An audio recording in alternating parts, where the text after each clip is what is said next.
जन्म से लेकर कर्म तक, सपने देखने से लेकर उन्हें पूरा करने तक और गुमराही से लेकर सफलता तक के सफर को पार करने के लिए हमें सही दिशा और प्रेरणा की जरूरत होती है। हर चुनौती को अवसर में बदलने का राज भगवद गीता में छुपा है।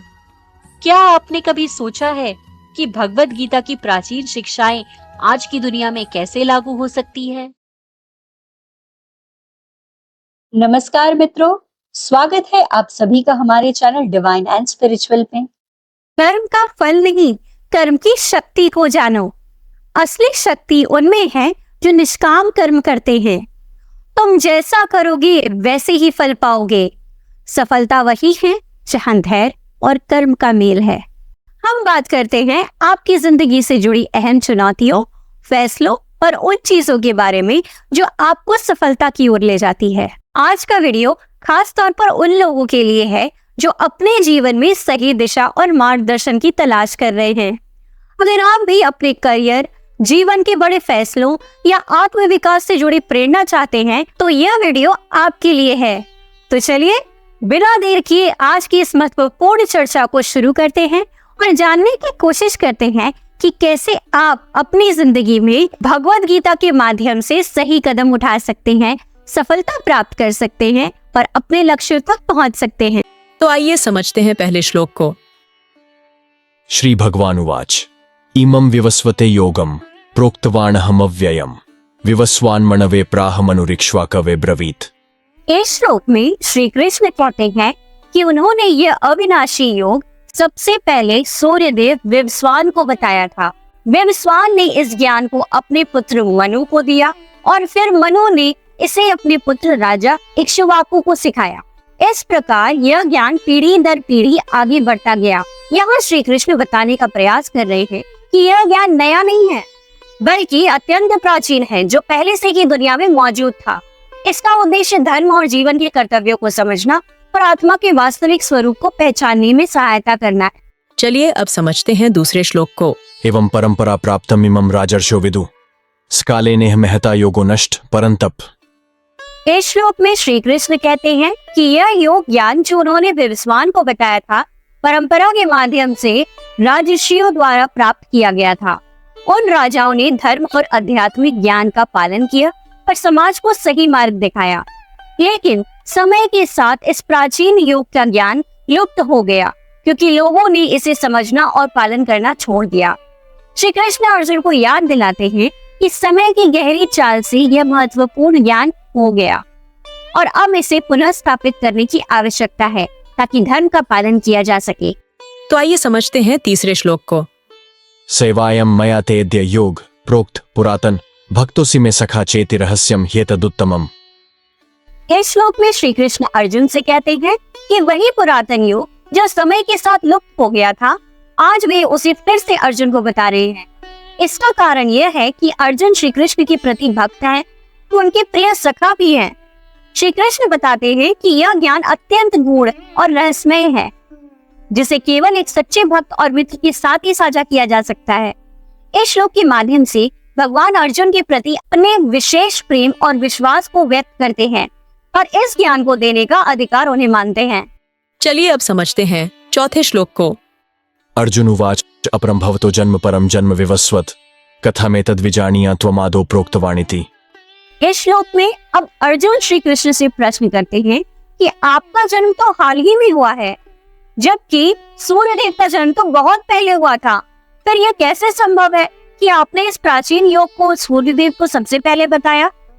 अर्जुन श्री कृष्ण के दोनों जन्मों, अपने वर्तमान मानवीय रूप और सूर्यदेव के काल के बीच के समयावधि को लेकर संशय में हैं, लेकिन वह जानना चाहते हैं कि भगवान कैसे इतने प्राचीन समय में विवस्वान को यह योग उपदेश दे सकते हैं जबकि उनका जन्म बहुत बाद में हुआ था।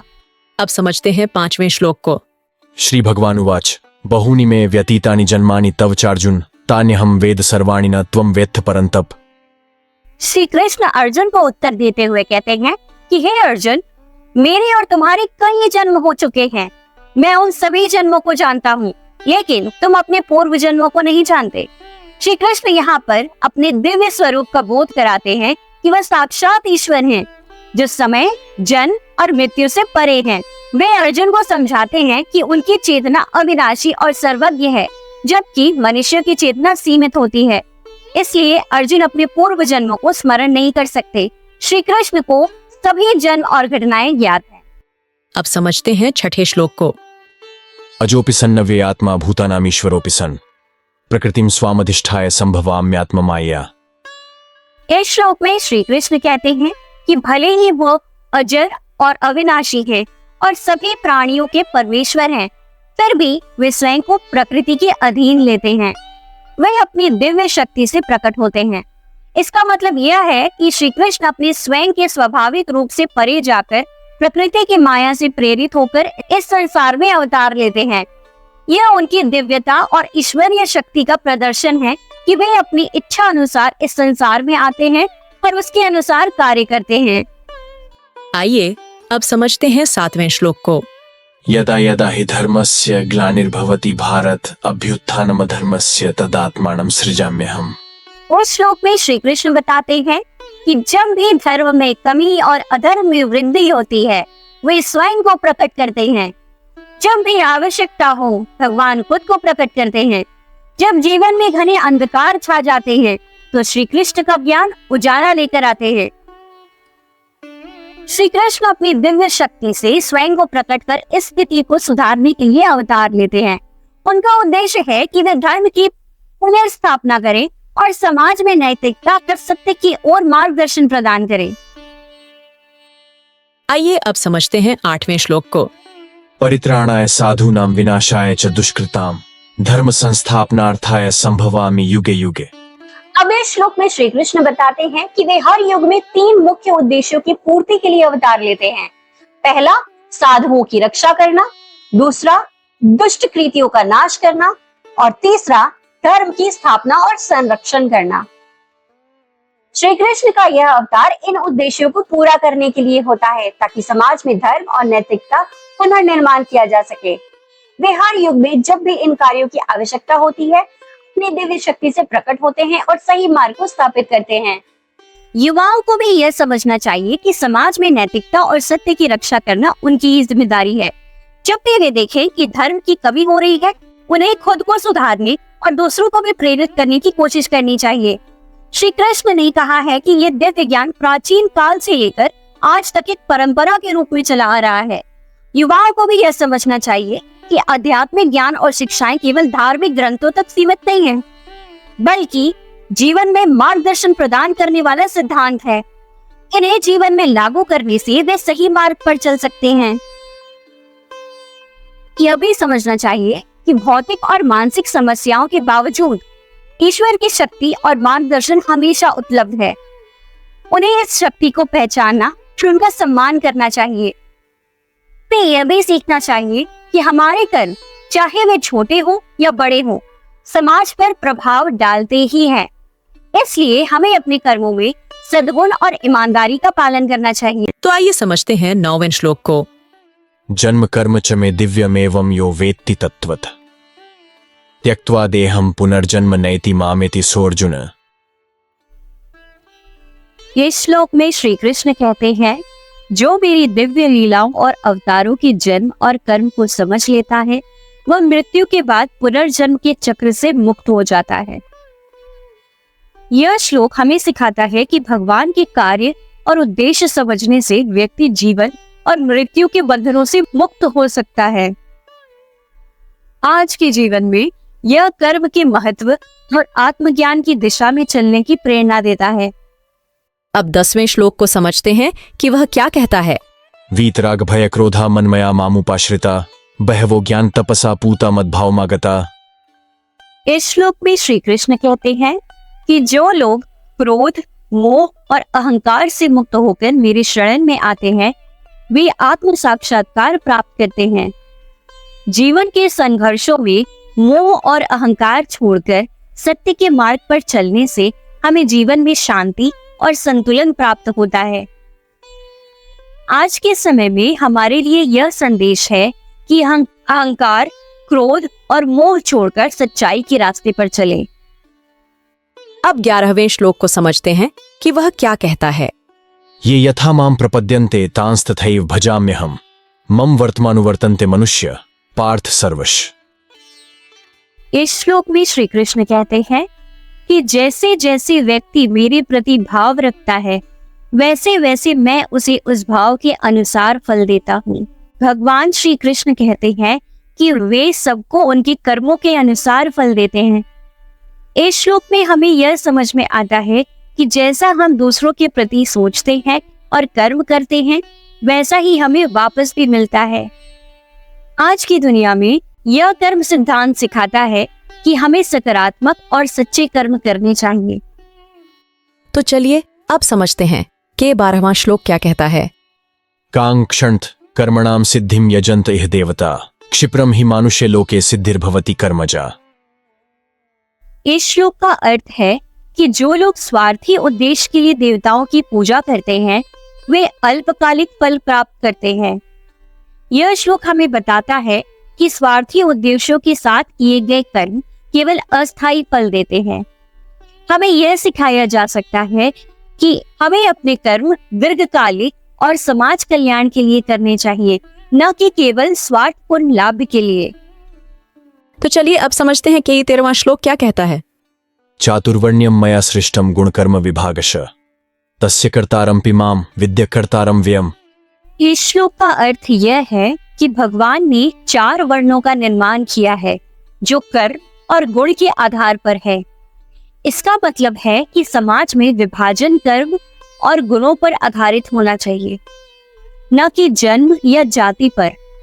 आज के संदर्भ में यह संदेश है कि हमें कर्म और योग्यता के आधार पर दूसरों का सम्मान करना चाहिए, न कि जन्म या सामाजिक स्थिति पर। तो आइए समझते हैं कि 14वां श्लोक क्या कहता है। न मा कर्माणि लिम्पन्ति न मे कर्मफले स्पृहा इति माम यो भिजानाति कर्मभिर्न सबध्यते। इस श्लोक में श्री कृष्ण कहते हैं, हालांकि मैं सभी कर्मों का करता हूँ, फिर भी मुझे कर्मों के फलों से कोई संबंध नहीं होता। भगवान निष्काम कर्म का महत्व बताते हैं। हमें पूरी निष्ठा से अपना कर्म करना चाहिए। चलिए अब समझते हैं कि 15वां श्लोक क्या कहता है। एवं ध्यात्वा कृतं कर्म पूर्वैरपि मुमुक्षुभिः कुरु कर्मैव तस्मात् त्वं पूर्वे पूर्वतरम कृतम्। प्राचीन काल के ऋषि मुनियों ने भी इसी प्रकार से कर्म किए हैं। वे कर्म बंधन से मुक्त होकर मुक्त हो गए हैं। आज के समय में यह श्लोक बताता है कि आदर्श व्यक्तियों के पथ चिन्हों पर चलने से हमें भी जीवन में सफलता और मुक्ति प्राप्त हो सकती है। अब जानते हैं आज के युवाओं के लिए कुछ सीखने योग्य बातें। पहली सीख है निष्काम कर्म, अपने कर्म को बिना किसी स्वार्थ के करना। दूसरा है अपने भावनाओं को समझना और उन्हें सही तरीके से प्रबंधित करना, जिसे हम इमोशनल कंट्रोल भी कहते हैं। हमें अपने राग, भय और क्रोध को कंट्रोल करना चाहिए। तीसरा है सकारात्मक सोच। सकारात्मक सोच रखें और अपने लक्ष्य पर ध्यान दें। समाज में योग्यता का सम्मान करना चाहिए, जाति या जन्म के आधार पर नहीं बल्कि कर्म और गुणों के आधार पर दूसरों का सम्मान करना चाहिए। ये आज के युग में समानता और न्याय की भावना को बढ़ावा देता है। हमें दीर्घकालिक दृष्टिकोण रखना चाहिए, स्वार्थपूर्ण लाभ की बजाय दीर्घकालिक उद्देश्यों और समाज के कल्याण की दिशा में काम करना चाहिए। उम्मीद है कि आपको इससे नई और उपयोगी जानकारी मिली होगी जिसे आप अपने जीवन में लागू कर सकते हैं। याद रखिए, सफलता की यात्रा सही सोच और कर्म से ही शुरू होती है। चाहे मुश्किलों का सामना करना हो, सही निर्णय लेना हो या अपने लक्ष्यों पर केंद्रित रहना हो, आज उठाया गया हर कदम आपके भविष्य को आकार देता है। अगर आपको ये वीडियो पसंद आया हो तो इसे लाइक और शेयर करना ना भूलें। साथ ही चैनल को सब्सक्राइब करें ताकि आप आगे भी ऐसे ज्ञानवर्धक कंटेंट से जुड़े रहें। अपने विचार या सवाल कमेंट्स में जरूर बताएं, मुझे आपकी राय सुनकर खुशी होगी। अगले वीडियो तक सीखते रहिए, बढ़ते रहिए और सबसे जरूरी खुद पर विश्वास बनाए रखिए। हम सब जीवन की किसी न किसी चुनौतियों से जूझ रहे हैं। कभी सोचा है कि भगवत गीता की शिक्षाएं आपके जीवन में कैसे बदलाव ला सकती है? आज का ये वीडियो समझाता है कि कैसे गीता के सूत्र आपके हर दिन को आसान और सफल बना सकते हैं। तो चलिए शुरुआत करते हैं और समझते हैं कि गीता के ये अनमोल विचार आपके जीवन में कैसे प्रभाव डाल सकते हैं। अब समझते हैं कि 16वां श्लोक क्या कहता है। किं कर्मेति कवयोप्यत्र मोहिता तत्ते कर्म प्रवक्ष्यामि यज्ञात्वा मोक्ष से शुभात्। कर्म क्या है और अकर्म क्या है, इस विषय में ज्ञानी पुरुष भी भ्रमित हो जाते हैं। इस श्लोक में श्री कृष्ण अर्जुन को समझाते हैं कि कर्म और अकर्म के भेद को समझना आसान नहीं है। यहाँ तक कि ज्ञानी पुरुष भी इसे लेकर भ्रमित हो जाते हैं। कर्म का सही ज्ञान न केवल जीवन को दिशा देता है, बल्कि इससे व्यक्ति पाप और अशुभ कर्मों से भी मुक्त हो सकता है। कृष्ण यहाँ अर्जुन को कर्म का गुण ज्ञान प्रदान करने का वचन देते हैं ताकि वह अपनी शंकाओं का समाधान कर सकें और अपने धर्म के अनुसार कार्य कर सकें। कर्म के वास्तविक अर्थ को जानकर व्यक्ति मोक्ष की ओर अग्रसर हो सकता है। चलिए अब समझते हैं कि 17वां श्लोक क्या कहता है। कर्मणो ह्यपि बोद्धव्यम च विकर्मण अकर्मणश्च बोद्धव्यम गहना कर्मणो गति। कर्म को समझना आवश्यक है, विकर्म को भी जानना चाहिए और अकर्म को भी समझना चाहिए, क्योंकि कर्म की गति बहुत गूढ़ और रहस्यमयी होती है। इस श्लोक में श्री कृष्ण कर्म, विकर्म और अकर्म के बीच के सूक्ष्म अंतर को समझाने का महत्व बता रहे हैं। वे कहते हैं कि कर्म का सही अर्थ समझना बहुत ही कठिन है, क्योंकि कर्म की प्रकृति बहुत जटिल है। सही मार्ग पर चलते हुए उचित कर्म करना और विकर्म या अकर्म से बचना जीवन में धर्म और मोक्ष प्राप्त करने के लिए आवश्यक है। इस श्लोक का उद्देश्य अर्जुन को कर्म के गहरे रहस्य को समझने के लिए प्रेरित करना है। अब हम 18वें श्लोक को समझते हैं। कर्मण्य कर्म या पश्येद कर्मणि च कर्म या सबुद्धिमान मनुष्येषु संयुक्त कृत्स्न कर्म कृत। जो मनुष्य कर्म में अकर्म देखता है और अकर्म में कर्म देखता है, वह मनुष्यों में बुद्धिमान है। वह योग में स्थित है और सारे कर्मों को करने वाला है। यह श्लोक गीता के ज्ञान योग के संदर्भ में है, जहाँ भगवान श्री कृष्ण अर्जुन को कर्म और अकर्म के गूढ़ रहस्यों को समझा रहे हैं। यहाँ ये समझाया गया है कि कर्म करते हुए भी जो व्यक्ति अपने आप को निर्लिप्त और अकर्मणीय दिखता है, वही सच्चे अर्थों में ज्ञानी है। वह व्यक्ति संसार में कार्य करते हुए भी उससे बंधता नहीं, क्योंकि वह अपने कर्मों को निष्काम भाव से करता है।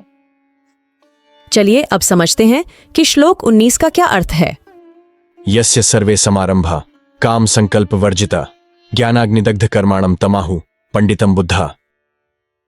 जिस व्यक्ति के सभी कार्य कामनाओं और इच्छाओं से रहित होते हैं और जिसके कर्म ज्ञान की अग्नि में भस्म हो चुके होते हैं, उस व्यक्ति को बुद्धिमान लोग ज्ञानी कहते हैं। यह श्लोक भगवद गीता में कर्म योग का गूढ़ संदेश प्रस्तुत करता है। यहाँ भगवान श्री कृष्ण यह कहते हैं कि जो व्यक्ति अपने सभी कार्यों को इच्छाओं और स्वार्थ से रहित होकर करता है और जिसके कर्म ज्ञान के प्रकाश में पूरी तरह से जल चुके हैं, वही सच्चा ज्ञानी है। ऐसे व्यक्ति का हर कार्य निष्काम और निर्मल होता है, क्योंकि वह सांसारिक इच्छाओं और बंधनों से मुक्त होता है। अब श्लोक 20 का अर्थ समझते हैं। त्यक्त्वा कर्मफला संगम नित्य तृप्तो निराश्रय कर्मण्यभिप्रवृत्तोपि नैव किंचित करोति सः। जो व्यक्ति कर्म के फल के प्रति आसक्ति छोड़ चुका है, जो सदैव तृप्त और किसी भी प्रकार की आश्रय या सहारे पर निर्भर नहीं है, वह कर्म करता हुआ भी वास्तव में कुछ नहीं करता। इस श्लोक में श्री कृष्ण कर्म योग की एक महत्वपूर्ण स्थिति का वर्णन कर रहे हैं। यहाँ बताया गया है कि जब व्यक्ति अपने कार्यों से जुड़े परिणामों की आसक्ति छोड़ देता है और अपने भीतर संतुष्ट रहता है, तब वो बाहरी चीजों पर निर्भर नहीं रहता। ऐसा व्यक्ति कर्म करने के बावजूद मानसिक रूप से कर्म से मुक्त रहता है, क्योंकि उसे कार्य निस्वार्थ और निष्काम होते हैं। इस अवस्था में भी वह सभी कार्य करता है, परंतु ऐसा प्रेरित होता है कि उसने कुछ भी नहीं किया, क्योंकि वह कार्य के परिणामों से बिल्कुल भी बंधा नहीं होता। चलिए अब समझते हैं कि श्लोक 21 क्या कहता है। निराशीर्यत चित्तात्मा त्यक्त सर्व परिग्रह शारीरम केवलम कर्म कुर्वन्नाप्नोति किल्बिषम। जो व्यक्ति आशा रहित, संयमित चित्त और आत्मा वाला होता है, जिसने सभी प्रकार की भौतिक वस्तुओं और परिग्रहों को त्याग दिया है, वह केवल शरीर के लिए किए गए कर्मों के द्वारा पाप को प्राप्त नहीं होता। इस श्लोक में भगवान श्री कृष्ण कर्म योग की उच्च अवस्था का वर्णन करते हैं। यहाँ बताया गया है कि एक ऐसा व्यक्ति जिसने सभी प्रकार की इच्छाओं और वस्तुओं का त्याग कर दिया है, जिसका मन और आत्मा पूरी तरह से नियंत्रित है, वह केवल अपने शरीर के लिए आवश्यक कर्म करता है। ऐसे व्यक्ति का कोई कर्म पाप या बंधन का कारण नहीं बनता, क्योंकि वह निष्काम भाव से कर्म करता है। इस स्थिति में उसके कार्य केवल शरीर की आवश्यकताओं की पूर्ति के लिए होते हैं और वह कार्यों के फल से पूरी तरह से मुक्त रहता है। अब समझते हैं कि श्लोक 22 क्या कहता है। यदृच्छालाभ संतुष्टो द्वंद्वातीतो विमत्सर सम सिद्धावसिद्धो च कृत्वापि न निबध्यते। जो व्यक्ति बिना इच्छा के प्राप्त हुए लाभ से संतुष्ट है, द्वंद्वों से परे है, ईर्ष्या से मुक्त है और सफलता असफलता में समान भाव रखता है, वह कर्म करने पर भी कर्म बंधन में नहीं बनता। भगवान श्री कृष्ण यहाँ ऐसे व्यक्ति का वर्णन करते हैं जो कर्म फल की आसक्ति से मुक्त होकर अपने कर्तव्यों का पालन करता है। ऐसे व्यक्ति जो बिना किसी स्वार्थ या ईर्ष्या के कार्य करता है और जो परिस्थितियों के अनुसार मिले लाभ से संतुष्ट रहता है, वह संसार के द्वंद्वों से ऊपर उठ जाता है। उसकी दृष्टि में सफलता या असफलता दोनों ही समान होती है, इसलिए वह व्यक्ति कर्म करने पर भी कर्म के बंधन से मुक्त रहता है। यह कर्म योग की अवस्था है, जिसमें मनुष्य कर्म करता है, लेकिन उन कर्मों का फल उसे बांधता नहीं है। अब समझते हैं कि श्लोक 23 क्या कहता है। गत्संगस्य मुक्तस्य ज्ञानावस्थित चेतस यज्ञायाचरत कर्म समग्रम प्रविलीयते। जिस व्यक्ति का आसक्तियों से नाता टूट गया है, जो मुक्ति की स्थिति में है और जिसका चित्त ज्ञान में स्थिर है, वह जब यज्ञ की भावना से कर्म करता है तो उसके सभी कर्म नष्ट हो जाते हैं। भगवान श्री कृष्ण यहाँ बताते हैं कि वह व्यक्ति जो मोह से मुक्त हो चुका है और जिसका मन स्थायी रूप से ज्ञान में स्थित है, जब वो अपने सभी कार्य यज्ञ के भाव से करता है तो उसके सारे कर्म धीरे धीरे समाप्त हो जाते हैं। यज्ञ का अर्थ है निस्वार्थ भाव से किया गया कार्य, जो किसी व्यक्तिगत लाभ के लिए नहीं बल्कि समाज या परमात्मा के प्रति कर्तव्य भाव से किया जाता है। इस प्रकार से कर्म करने वाला व्यक्ति कर्म के बंधनों से मुक्त हो जाता है। अब समझते हैं कि श्लोक 24 क्या कहता है। ब्रह्मार्पणम ब्रह्म हविर्ब्रह्माग्नो ब्रह्मणा हुतम ब्रह्मैव तेन गंतव्यम ब्रह्म कर्म समाधिना। भगवान श्री कृष्ण इस श्लोक में कर्म योग की उच्च अवस्था का वर्णन करते हैं। जब कोई व्यक्ति अपने कर्म को समर्पण भाव से करता है, उसे ब्रह्म के रूप में देखता है, तब हर क्रिया एक यज्ञ बन जाती है। इस भाव से किया गया कर्म साधक को मोक्ष की ओर ले जाता है। इसका मतलब यह है कि जब व्यक्ति स्वयं कर्म और कर्म का परिणाम सभी को ब्रह्म के रूप में देखता है, तो वह कर्म के बंधनों से मुक्त होकर ब्रह्म को प्राप्त करता है। तो अब समझते हैं कि इन शिक्षाओं को व्यवहारिक जीवन में कैसे उपयोग किया जा सकता है। हमें यह समझना चाहिए, जीवन में सच्ची सफलता तभी मिलती है जब हम अपने कर्तव्यों को बिना किसी फल की चिंता किए निभाएं। कर्म और अकर्म के भेद समझना और सही मार्ग पर चलना जरूरी है। आत्म संयम और काम जीवन का संतुलन बनाए रखना भी जरूरी है, ताकि हम मानसिक शांति और संतुलन प्राप्त कर सकें। सफलता और असफलता दोनों को समान दृष्टिकोण से देखना तनाव को कम करता है और आत्म विकास को बढ़ावा देता है। यह सिद्धांत युवाओं को अपने जीवन को उद्देश्यपूर्ण और संतुलित तरीके से जीने की प्रेरणा देते हैं। उदाहरण के लिए, अगर आप पढ़ाई कर रहे हैं तो अपने पाठ्यक्रम को समय पर पूरा करने पर ध्यान दें, बिना यह सोचे कि आप किस तरह के परिणाम प्राप्त करेंगे। इस दृष्टिकोण से काम करने पर आपका ध्यान पूरी तरह से आपके कर्तव्य पर होगा।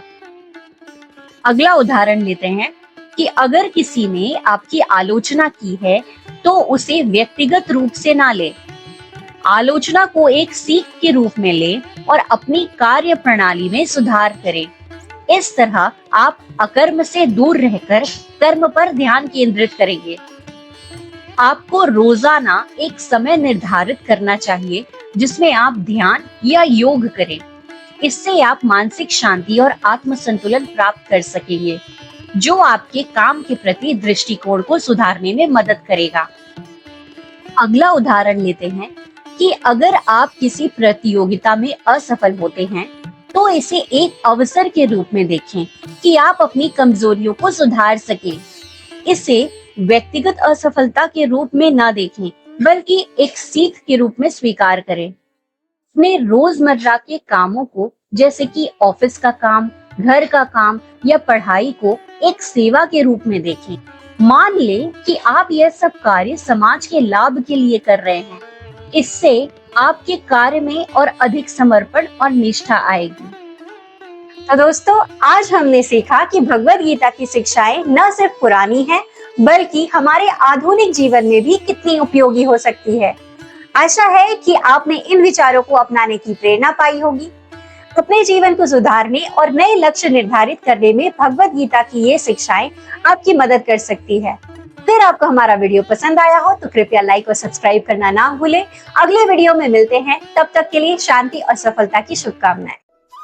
हर व्यक्ति अपने स्वभाव के अनुसार कर्म करने के लिए बाध्य है। अपनी जिम्मेदारियों से भागना जीवन का सही मार्ग नहीं है। कर्तव्य पालन में ही तुम्हारी सच्ची सफलता और उन्नति छिपी है। असली योगी वही है जो अपने कर्म को समर्पित भाव से करता है और उसके परिणाम की आसक्ति से मुक्त रहता है। आज हम भगवद गीता की कुछ खास श्लोकों की बात करेंगे जो हमारे जीवन में गहरा प्रभाव डाल सकते हैं। क्या आप जानते हैं कि गीता की कुछ श्लोकों की शिक्षाएं आपके जीवन को कैसे बदल सकती है? आज के इन श्लोकों में योग, आत्म संयम, प्राणायाम जैसे महत्वपूर्ण पहलुओं पर ध्यान दिया गया है, जो आज के युवाओं के लिए बेहद फायदेमंद हो सकते हैं। आज हम जानेंगे कि इन श्लोकों से मिली शिक्षाओं को हम अपनी जिंदगी में या रोज के दिनचर्या में कैसे शामिल कर सकते हैं और किस तरह से ये हमें सफलता की ओर ले जा सकते हैं। तो चलिए इन अमूल्य शिक्षाओं को समझते हैं और देखते हैं कि कैसे वे हमारी जिंदगी में सकारात्मक बदलाव ला सकते हैं। अब समझते हैं कि श्लोक 25 क्या कहता है। दैवमेवापरे यज्ञम योगिना पर्युपासते ब्रह्माज्ञावपरे यज्ञम यज्ञेनैवोपजुह्वति। कुछ योगी देवताओं के रूप में यज्ञ करते हैं और उनकी पूजा करते हैं। अन्य योगी जो अधिक ज्ञानवान होते हैं, ब्रह्म को अग्नि के रूप में मानकर उसमें यज्ञ द्वारा आहुति अर्पित करते हैं। इस श्लोक में भगवान श्री कृष्ण बताते हैं कि विभिन्न योगी विभिन्न प्रकार के यज्ञ करते हैं। कुछ लोग देवताओं को पूजते हैं और उनके माध्यम से अपनी आस्था व्यक्त करते हैं, जबकि अन्य लोग ज्ञान के स्तर पर परमात्मा को मानते हैं और यज्ञ करते हैं। यहाँ यज्ञ से तात्पर्य केवल अग्नि में आहुति देना नहीं है, बल्कि आत्मज्ञान और आध्यात्मिक साधना को भी यज्ञ के रूप में देखा गया है। यह श्लोक हमें यह सिखाता है कि अलग अलग लोग अपने अपने तरीकों से ईश्वर या परमात्मा की पूजा और साधना करते हैं और सभी मार्ग ईश्वर तक पहुंचने के प्रयास हैं। चलिए अब समझते हैं कि श्लोक 26 क्या कहता है। श्रोत्रादीनि इंद्रियाण्यन्ये संयमाग्निषु जुह्वति शब्दादीन विषयानन्य इंद्रियाग्निषु जुह्वति। इस श्लोक में भगवान श्री कृष्ण बताते हैं कि साधक अलग अलग रूपों में इंद्रियों और उनके विषयों पर नियंत्रण करते हैं। कुछ योगी अपनी इंद्रियों को संयम में आहुत करते हैं, अर्थात इंद्रियों का नियंत्रण करते हैं। अन्य साधक इंद्रियों के विषयों जैसे ध्वनि, स्पर्श, रूप, रस और गंध को इंद्रियों के माध्यम से त्याग देते हैं। इसका तात्पर्य यह है कि योग से साधक अपनी इंद्रियों और उनके विषयों को नियंत्रित कर सकते हैं। उन्हें तपस्या और संयम के यज्ञ में अर्पित करते हैं ताकि वे आत्मा की प्राप्ति के मार्ग पर अग्रसर हो सके। यह आत्म संयम और ध्यान की एक उच्च अवस्था का वर्णन है। चलिए अब समझते हैं कि श्लोक 27 क्या कहता है। सर्वाणि इंद्रिय कर्माणि प्राण कर्माणि चापरे आत्म संयम योगाग्नो जुह्वति ज्ञान दीपिते। इस श्लोक में भगवान श्री कृष्ण बताते हैं कि कुछ योगी अपने इंद्रियों के सभी कार्यों और प्राण की गतिविधियों को आत्म संयम और योग की अग्नि में अर्पित करते हैं। यहाँ आत्म संयम और योग का तात्पर्य है कि व्यक्ति अपने मन, इंद्रियों, प्राणों को पूर्णतः नियंत्रण करता है और इन्हें एक उच्च आध्यात्मिक उद्देश्य के लिए समर्पित करता है। ज्ञान के दीपक से प्रज्वलित होने का अर्थ है कि यह आत्म संयम और योग का अग्नि ज्ञान से प्रकाशित होता है, जिससे ज्ञान की प्राप्ति होती है। इस प्रकार यह श्लोक यह दर्शाता है कि योगी अपने इंद्रियों और प्राण की क्रियाओं को संयमित करके ज्ञान की प्राप्ति के लिए एक साधना करते हैं। चलिए अब समझते हैं श्लोक 28 क्या कहता है। द्रव्य यज्ञास्तपो यज्ञ योग यज्ञास्तथा परे स्वाध्याय ज्ञान यज्ञाश्च यतय संशितव्रता। इस श्लोक में भगवान श्री कृष्ण बताते हैं कि विभिन्न लोग और साधक विभिन्न प्रकार के यज्ञों को करते हैं और प्रत्येक का अपना विशेष महत्व है। कुछ लोग यज्ञ के रूप में अपनी संपत्ति को अर्पित करते हैं, कुछ अन्य लोग यज्ञ के रूप में कठोर तपस्या करते हैं और कुछ योग यज्ञ के रूप में अष्टांग योग का अभ्यास करते हैं, और जबकि अन्य लोग यज्ञ के रूप में वैदिक ग्रंथों का अध्ययन करते हैं और ज्ञान पोषित होते हैं, जबकि कुछ कठोर प्रतिज्ञाएं भी करते हैं। ये सभी यज्ञ एक उद्देश्य को प्राप्त करने के लिए किए जाते हैं, अर्थात आत्मा की उन्नति और अत्याध्यात्मिक जागरूकता। यहाँ यतय संशित्रवता से तात्पर्य है कि यह साधक अपने अपने मार्ग पर दृढ़ संकल्पित और प्रतिबद्ध है। चलिए अब समझते हैं श्लोक 29 क्या कहता है। अपाने जुह्वति प्राणम प्राणे पाणम तथा परे प्राणापान गति रुद्ध्वा प्राणायाम प्रायण। अब समझते हैं श्लोक 30 क्या कहता है। अपरे नियताहारा प्राणान प्राणेषु जुह्वति सर्वेप्येते यज्ञविदो यज्ञक्षपित कल्मषा। इन श्लोकों का अर्थ है कि कुछ लोग अपने प्राण को अपान में अर्पित करते हैं और कुछ लोग अपान को प्राण में अर्पित करते हैं। कुछ लोग प्राण और अपान की गति को नियंत्रित करके प्राणायाम में संलग्न रहते हैं। अन्य लोग निहित आहार के द्वारा प्राणों को प्राणों में अर्पित करते हैं। ये सभी यज्ञ विद्या में निपुण लोग हैं और उनके द्वारा किए गए यज्ञों से उनके सभी पाप नष्ट हो जाते हैं। इन श्लोकों से यह स्पष्ट होता है कि यज्ञ केवल भौतिक वस्तुओं का अर्पण नहीं है, बल्कि प्राणायाम और उचित आहार के माध्यम से भी आत्मा की उन्नति की दिशा में किए जाते हैं। तो आइए समझते हैं श्लोक 31 को। यज्ञ शिष्टामृत भुजो यान्ति ब्रह्म सनातनम नायम लोकोस्ते यज्ञस्य कुतोन्य कुरु सत्तम। जो लोग यज्ञ के बचे हुए अमृत का सेवन करते हैं वे सनातन ब्रह्म में प्रवेश करते हैं। इस संसार में यज्ञ के अलावा कोई और मार्ग नहीं है। इन यज्ञों का रहस्य जानने वाले और इनका अनुष्ठान करने वाले इन यज्ञों के आवेश जो कि अमृत के समान होते हैं उनका आस्वादन कर परम सत्य की ओर बढ़ते हैं। पहले पंक्ति में भगवान श्री कृष्ण बताते हैं कि यज्ञ के बचे हुए अमृत का सेवन करने वाले लोग ब्रह्म की प्राप्ति करते हैं। यज्ञ के बाद जो पवित्र खाद्य पदार्थ या ऊर्जा बचती है उसे ग्रहण करने से व्यक्ति का आध्यात्मिक विकास होता है और वह अमर ब्रह्म के साथ एकता प्राप्त करता है। दूसरे पंक्ति में भगवान श्री कृष्ण यह स्पष्ट करते हैं कि इस संसार में यज्ञ के अलावा कोई और मार्ग नहीं है, अर्थात यज्ञ केवल एकमात्र ऐसा मार्ग है जो आध्यात्मिक उन्नति और ब्रह्म की प्राप्ति की ओर ले जाता है। चलिए अब समझते हैं कि श्लोक 32 क्या कहता है। एवं बहुविधा यज्ञ वितता ब्रह्मणो मुख्य कर्म जान विद्धि तान सर्वान एवं ध्यात्वा विमोक्ष्यसे। पहले पंक्ति में भगवान श्री कृष्ण यह बताते हैं कि विभिन्न प्रकार के यज्ञों का वर्णन ब्रह्मा के मुख से हुआ है। दूसरे पंक्ति में भगवान श्री कृष्ण यह निर्देश देते हैं कि इन यज्ञों की प्रकृति और उनके कर्म फल को समझने के बाद तुम इन्हें जानकर मोक्ष प्राप्त कर सकते हो। यह ज्ञान और समझ तुम्हें कर्म फल से मुक्त कर देगी और आत्मा की मुक्ति का मार्ग प्रशस्त करेगी। तो आइए अब जानते हैं कि इन श्लोकों से हम आज क्या सीख सकते हैं और कैसे इन्हें अपने जीवन में उपयोग कर सकते हैं। हमें यह समझना चाहिए कि हमारे जीवन में विभिन्न प्रकार के साधन होते हैं। एक ही लक्ष्य को प्राप्त करने के लिए कई रास्ते हो सकते हैं। जैसा कि इन श्लोकों से आज हमने जाना कि अलग अलग व्यक्ति अलग अलग तरीकों से पूजा अर्चना करते हैं और सभी मार्ग ईश्वर तक पहुंचने के प्रयास होते हैं।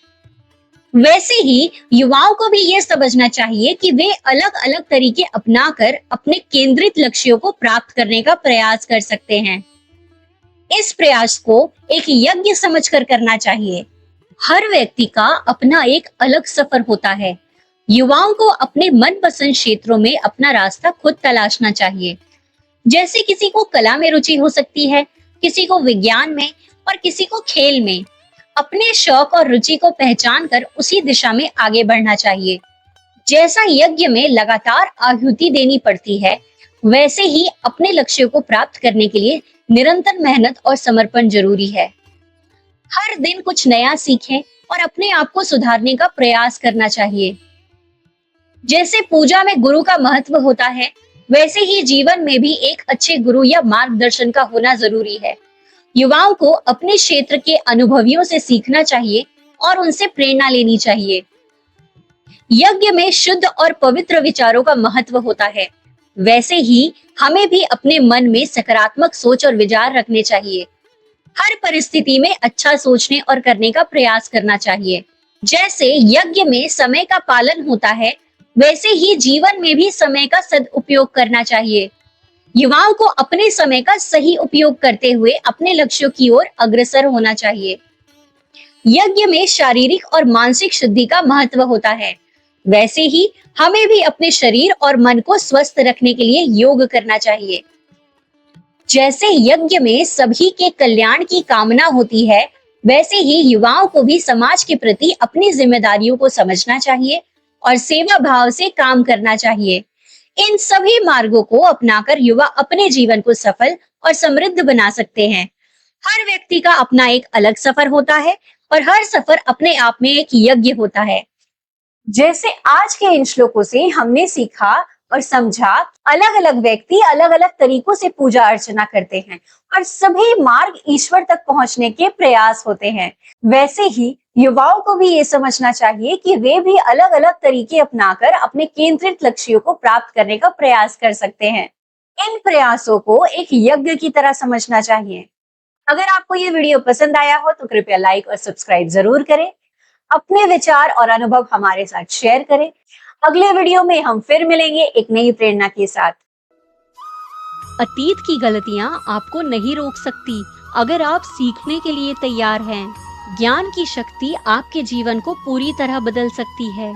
क्या आप अपने सपनों को पूरा करने के लिए खुद को अनुशासित करने को तैयार हैं? जीवन की राह में कठिनाइयां तो आएंगी ही, लेकिन ज्ञान, अनुशासन और सकारात्मक सोच वो ताकत है जो हर चुनौती को अवसर में बदलने की शक्ति देती है। आज हम भगवत गीता के अध्याय 4 के कुछ श्लोकों को समझेंगे और जानेंगे कि कैसे ये ज्ञान हमारे जीवन की चुनौतियों का सामना करने में मदद करेंगे। तो चलिए शुरू करते हैं आज का सफर। चलिए अब समझते हैं कि श्लोक 33 क्या कहता है। श्रेयान्द्रव्यमयाद्यघ्याज्ञानयज्ञ परंतप सर्वम कर्माखिलम पार्थ ज्ञाने परिसमाप्यते। इस श्लोक में भगवान कृष्ण अर्जुन को यह समझा रहे हैं कि भौतिक वस्तुओं या संपत्तियों का उपयोग करके किए गए यज्ञ से कई अधिक श्रेष्ठ ज्ञान का यज्ञ है। यज्ञ का सामान्य अर्थ होता है कोई कर्म या अनुष्ठान, लेकिन यहाँ भगवान यज्ञ का गहरा अर्थ समझाते हैं। वे कहते हैं कि ज्ञान प्राप्ति का यज्ञ सबसे श्रेष्ठ होता है, क्योंकि सभी कर्मों का अंतिम उद्देश्य और पूर्णता ज्ञान ही है। जब व्यक्ति सही ज्ञान प्राप्त कर लेता है तो सभी कर्म उसी ज्ञान के आधार पर किए जाते हैं और कर्मों के परिणाम भी ज्ञान में ही समाहित हो जाते हैं। कर्म कांड और बाहरी यज्ञ का महत्व तभी है जब वह ज्ञान से जुड़ा हो। ज्ञान वह प्रकाश है जो अज्ञान के अंधकार को मिटा देता है और यही मानव जीवन का सर्वोच्च लक्ष्य होना चाहिए। भगवान कृष्ण अर्जुन को यह संदेश दे रहे हैं कि केवल बाहरी कर्म कांड, भौतिक यज्ञ या अर्पण महत्वपूर्ण नहीं है। असली यज्ञ वह है जो ज्ञान की प्राप्ति के लिए किया जाता है। चलिए अब समझते हैं कि श्लोक 34 क्या कहते हैं। तद्विद्धि प्रणिपातेन परिप्रश्नेन सेवया उपदेक्ष्यन्ति ते ज्ञानम ज्ञानिनस्तत्त्वदर्शिन।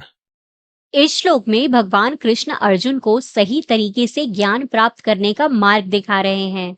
वे बताते हैं कि ज्ञान प्राप्ति के लिए एक व्यक्ति को निम्नलिखित 3 चीजों का पालन करना चाहिए। विनम्रता के साथ गुरु के चरणों में समर्पित होना यह दर्शाता है कि ज्ञान प्राप्त करने के लिए व्यक्ति में अहंकार नहीं होना चाहिए, बल्कि विनम्रता का भाव होना चाहिए। दूसरा, ज्ञान प्राप्ति के लिए जिज्ञासु और उत्सुक होना जरूरी है। जो व्यक्ति सच्चे प्रश्न पूछता है, उसे सही उत्तर भी मिलते हैं। तीसरा, गुरु के प्रति श्रद्धा और सेवा भाव से ज्ञान की प्राप्ति आसान हो जाती है। यहाँ भगवान कृष्ण समझाते हैं कि जो सच्चे ज्ञानी होते हैं, जिन्होंने सत्य का साक्षात्कार किया है, वही ऐसे व्यक्ति को ज्ञान प्रदान कर सकते हैं। उनका अनुभव और समझ उन्हें सत्य की ओर मार्गदर्शन करेंगे। भगवान कृष्ण इस श्लोक के माध्यम से यह बताना चाहते हैं कि सही ज्ञान प्राप्त करने के लिए विनम्रता, जिज्ञासा और गुरु की सेवा आवश्यक है। चलिए अब समझते हैं कि श्लोक 35 क्या कहते हैं। यज्ञात्वा न पुनर्मोहमेवं यास्यसि पांडव येन भूतान्यशेषेण द्रक्ष्यस्यात्मन्यथो मयि। इस श्लोक में भगवान कृष्ण अर्जुन को यह आश्वासन दे रहे हैं कि यदि वह ज्ञान प्राप्त कर लेंगे तो वह अज्ञानता और मोह से मुक्त हो जाएंगे। यहाँ ज्ञान से तात्पर्य है आत्मा की सच्चाई को जानना और ईश्वर के साथ अपनी एकता को अनुभव करना। भगवान कृष्ण यह भी बताते हैं कि इस ज्ञान के माध्यम से अर्जुन सभी प्राणियों को एक ही आत्मा के रूप में देख पाएंगे। इस श्लोक का मुख्य संदेश यह है कि ज्ञान की प्राप्ति से व्यक्ति मोह और अज्ञानता से मुक्त हो जाता है। जब वो अपनी असली पहचान और ईश्वर के साथ एकता का अनुभव करता है, तो वो सभी प्राणियों को समान रूप से देखता है। चलिए अब समझते हैं कि श्लोक 36 क्या कहते हैं। अपि चेत्सि पापेभ्य सर्वेभ्य पापकृत्तम सर्वं ज्ञानप्लवेनैव वृजिनं संतृष्यसि। यदि तुम सबसे बड़े पापियों में से भी हो पार, तब भी ज्ञान के इस जलयान द्वारा तुम सभी पापों को पार कर सकते हो। इस श्लोक में भगवान कृष्ण अर्जुन को यह विश्वास दिलाते हैं कि ज्ञान की शक्ति इतनी महान है कि वह सबसे बड़े पापों को भी क्षमा कर सकती है, चाहे व्यक्ति ने कितने भी गलत कार्य किए हों। यदि वह सच्चे ज्ञान की ओर कदम बढ़ाता है, तो वह अपने सभी पापों को पार कर सकता है। चलिए अब समझते हैं कि श्लोक 37 क्या कहते हैं। यथैधांसि समिद्धोऽग्निर्भस्मसात् कृते अर्जुन ज्ञानाग्नि सर्वकर्माणि भस्मसात् कृते तथा। जैसे प्रज्वलित अग्नि लकड़ी को भस्म में बदल देती है, वैसे ही ज्ञान की अग्नि सभी पापों को भस्म कर देती है। इस श्लोक में भगवान कृष्ण ज्ञान की शक्ति की तुलना अग्नि से करते हैं। जैसे एक प्रज्वलित अग्नि लकड़ी या अन्य सामग्री को पूरी तरह से भस्म कर देती है, वैसे ही ज्ञान की अग्नि सभी अधर्म या पापों को समाप्त कर देती है। अब समझते हैं कि श्लोक 38 क्या कहता है। न हि ज्ञानेन सदृशं पवित्रमिह विद्यते तत्स्वयं योग संसिद्ध कालेनात्मनि विन्दति। इस श्लोक में श्री कृष्ण यह बताते हैं कि ज्ञान सबसे पवित्र तत्व है। कोई भी कर्म या साधना ज्ञान के समान शुद्ध और पवित्र नहीं है। ज्ञान की प्राप्ति एक विशेष प्रक्रिया है और यह ज्ञान समय के साथ जब व्यक्ति योग में सिद्ध होता है, तब आत्मा में प्रकट होता है। यह बताता है कि ज्ञान की प्राप्ति केवल अध्ययन या साधना से नहीं, बल्कि आत्मा के अनुभव और योग के माध्यम से होती है। अब समझते हैं कि श्लोक 39 क्या कहता है। श्रद्धावान लभते ज्ञानम तत्पर संयतेन्द्रिय ज्ञानम लब्ध्वा पराम शांतिमच्चिरेणाधिगच्छति। इस श्लोक में श्री कृष्ण बताते हैं कि ज्ञान की प्राप्ति के लिए श्रद्धा और समर्पण अत्यंत आवश्यक है। जो व्यक्ति श्रद्धा के साथ ज्ञान की खोज करता है और अपने इंद्रियों पर नियंत्रण रखता है, वही ज्ञान प्राप्त करने में सफल होता है। इस श्लोक का मुख्य संदेश यह है कि ज्ञान की प्राप्ति के लिए श्रद्धा, समर्पण और इंद्रियों पर नियंत्रण आवश्यक है। अब समझते हैं कि श्लोक 40 क्या कहता है। अज्ञश्चा श्रद्धानश्च संशयात्मा विनश्यति नायम लोकोस्ति न परो न सुखम संशयात्मन। इस श्लोक में भगवान कृष्ण यह स्पष्ट करते हैं कि अज्ञानता और संदेह एक व्यक्ति के लिए विनाश का कारण बन सकता है। संदेह एक नकारात्मक मानसिकता को दर्शाता है जो व्यक्ति को आगे बढ़ने से रोकती है। ऐसे व्यक्ति को न तो अपने कर्मों का सही फल मिलता है और न ही वह आत्मिक शांति का अनुभव कर सकता है। चलिए अब समझते हैं कि श्लोक 41 क्या कहता है। योग संन्यस्त कर्माणम ज्ञान संछिन्न संशयम आत्मवंतम न कर्माणि निबध्नन्ति धनंजय। इस श्लोक में भगवान कृष्ण यह बताते हैं कि जो व्यक्ति योग में संन्यास लेकर अपने कर्मों को भगवान के प्रति समर्पित करता है और जिसका ज्ञान संदेह को मिटा चुका है, वह आत्मिक रूप से स्वतंत्र हो जाता है। इस श्लोक का मुख्य संदेश यह है कि जब हम अपने कर्मों को ज्ञान और योग के माध्यम से समझते हैं और फल की इच्छा से मुक्त रहते हैं, तो हम कर्मों के बंधनों से मुक्त हो जाते हैं। यह प्रेरणा देता है कि हमें आत्मा की ओर ध्यान केंद्रित करना चाहिए और अपने कर्मों को ईश्वर के प्रति समर्पित करना चाहिए, ताकि हम जीवन में वास्तविक स्वतंत्रता और शांति प्राप्त कर सके। चलिए अब समझते हैं कि श्लोक 42 क्या कहता है। तस्मादज्ञान संभूतम हृतस्थम ज्ञानासिनात्मन चित्वैणम संशयम योगमातिष्ठोत्तिष्ठ भारत।